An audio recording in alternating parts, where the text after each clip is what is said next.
Mes chers amis, j'aimerais partager avec vous une pensée que Rav Moshe Tapiro m'avait transmis il y a 3 ans et qui m'a marqué. Bien, c'est quelque chose de très connu, c'est quelque chose qui tout simplement est simple, mais tellement impactant dans notre vie. Et c'est la question suivante. Au Rachel, on a fait Kippour il y a quelques jours, et à la fin de Kippour, après l'année là, après le fait qu'on a demandé pardon pour tout, quand on commence Arvit, on dit déjà Veo Rachum. Veo Rachum Yiraperavan, donc c'est des passouk du Nar qui parle et qui transmet une image de demander encore pardon. Le tour, il explique que on faisait ça avant Arvit. On disait le passouk Veo Rachum 3 fois, qui est la même gematria que les Malkut, que les coups qu'on donne, les flagellations qu'on donne lorsqu'on fait une Avera. Si on multiplie 3 fois le passouk. Et en fait, ils utilisaient ce passouk-là pour se faire pardonner de toutes les fautes qu'ils avaient fait dans la journée. Donc dès que la journée finissait, ils se mettaient, ils faisaient tchouva, ils essayaient d'être mechaper. Et la question c'est la suivante, c'est qu'après Kippour, pourquoi j'ai besoin de faire ça? Je viens de finir Kippour. Pourquoi j'ai besoin de dire Ve'uachum encore une fois? Pourquoi j'ai besoin encore de me faire pardonner? Mais je viens de passer toute la journée, c'est le grand jour du pardon. Donc la question c'est la suivante, c'est de comprendre pourquoi on dit Ve'uachum puisqu'on s'est déjà fait pardonner toute la journée. Donc c'est une question connue, et la réponse aussi elle est connue, et je vais vous la partager d'une certaine manière. Certes, on a été pardonné, mais le problème c'est qu'on re-rentre dans notre système actuel, le système où on a la même identification, on a la même identité, et on va se comporter exactement de la même manière après Kippour. Et c'est sur ça qu'on demande pardon. On demande à Hachem, excuse-moi, je vais peut-être reprendre les plis habituels, excuse-moi. Et c'est plus que ça. C'est le fait qu'on se réidentifie à la personne qu'on était avant Kippour ou avant Elul. Parce qu'évidemment, Elul et Kippour et toute cette période, jusqu'à Hoshana Rabbah, c'est une période où on doit grandir, on doit progresser, on doit se remettre en question, on doit prendre des choses sur soi. Si on n'a pas fait ça, c'est un gros problème. Et on peut encore se rattraper, on va dire, jusqu'à Hoshana Rabbah. Mais évidemment que tout le but de notre arrivée dans ce monde, c'est de grandir.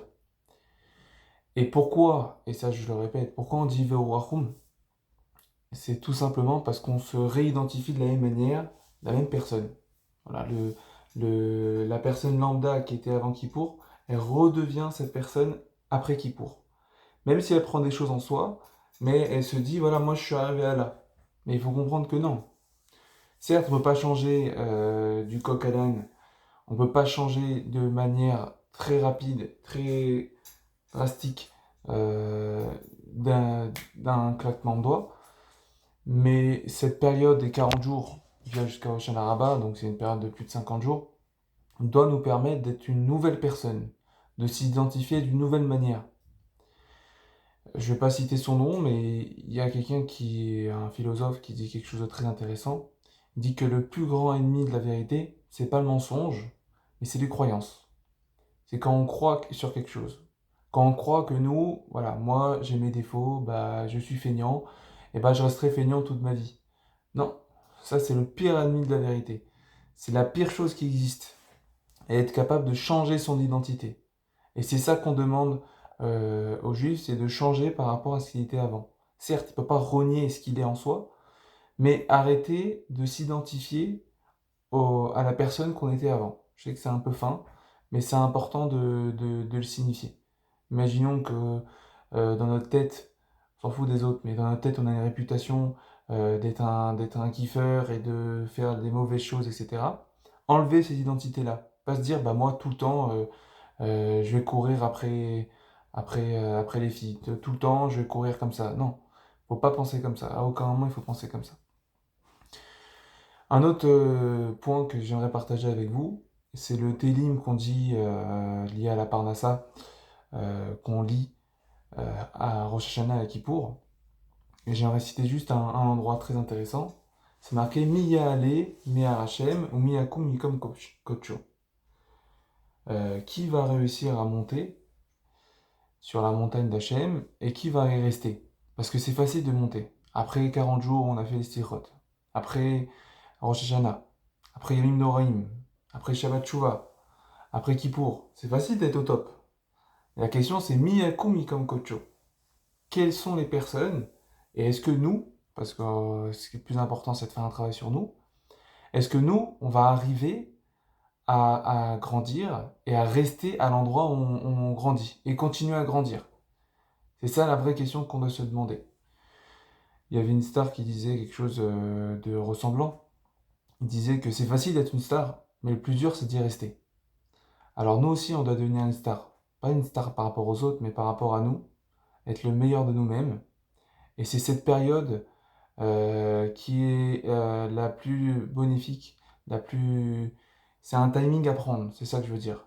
Et il faut absolument l'utiliser. Certes, Kippour est fini, mais maintenant, on a un peu en mise en application. Voilà, Kippour est fini, on a 4 jours où c'est une petite pause, on va dire. Pause, mais voilà, il faut préparer les fêtes. Et après, il y a Sukkot, et après, il y a Cheshvan, jusqu'à Hanouka, où en gros, il n'y a pas vraiment de grande fête. Et c'est ces périodes-là où on doit grandir. Et c'est la période où on est un peu en mise en mifran, mise en contrôle. Dans les Shivot, on appelle la période entre Kippour et Rosh Chodesh Cheshvan Ben Azmanim. C'est une période où on peut rentrer chez soi, on n'est pas obligé d'être à la yeshiva. Et c'est une période où on peut vraiment s'identifier. Parce que là, il n'y a pas de misgueret, il n'y a pas d'encadrement de personnes qui vont nous dire quoi faire, ou sans ça, juste une ambiance ou un lieu qui est pour que grandir. Même des fois, c'est difficile. Mais c'est des périodes où on sait qui on est en soi. Et donc, c'est ça que je voulais partager. Utilisons ces périodes pour grandir et continuer à grandir Bezrat Hashem. Kol tov.